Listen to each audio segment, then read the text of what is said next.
अस्सलाम वालेकुम भाई। गोल्ड का नेक्स्ट मूव क्या हो सकता है? यहाँ पे मैंने चार्ट एनालिसिस किया हुआ है ग्रुप के अंदर। मैंने व्हाट्सएप ग्रुप के अंदर, फ्री व्हाट्सएप ग्रुप के अंदर मैंने ये एनालिसिस शेयर किया था। यहाँ मैंने बताया था कि मार्केट यहाँ चल रही थी। उस वक्त मैंने शेयर किया था कि मार्केट ये फैब का एक लेवल लगता है यहाँ पर, तो यहाँ से छोटी मोटी एक सेलिंग देखने को मिल सकती है। एक ट्रेड बनी भी थी, TP भी इसका हिट हो चुका है। अब प्रॉब्लम क्या है कि डेली में H4 में देखा जाए ना तो गोल्ड है बाय की स्ट्रक्चर में, ठीक है। थोड़ा सा सेलिंग दिखाया ज़रूर है, लेकिन ये बाइंग एरिया है। अगर ये वाला एरिया जो है ना, ये वाला जो लो है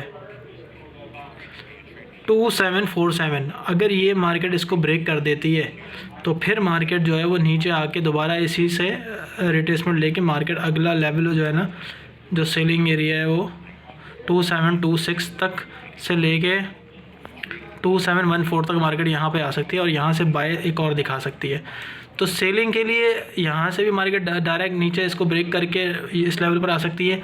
लेकिन अगर ये एरिया ब्रेक नहीं होता है ना, ये वाला जो एरिया है 2747, ये वाला जो एरिया है, अगर ये ब्रेक नहीं होता है तो मार्केट बहुत बुरा करने वाली है सेलर्स के साथ, और मार्केट दोबारा एक बाय मोमेंटम यहाँ पे दिखा सकती है, ऊपर जाएगी। ये वाला जो एरिया है 2778 से लेके 2770, अगर इसके ऊपर ब्रेक कर दिया तो मार्केट निकल जाएगी ऊपर।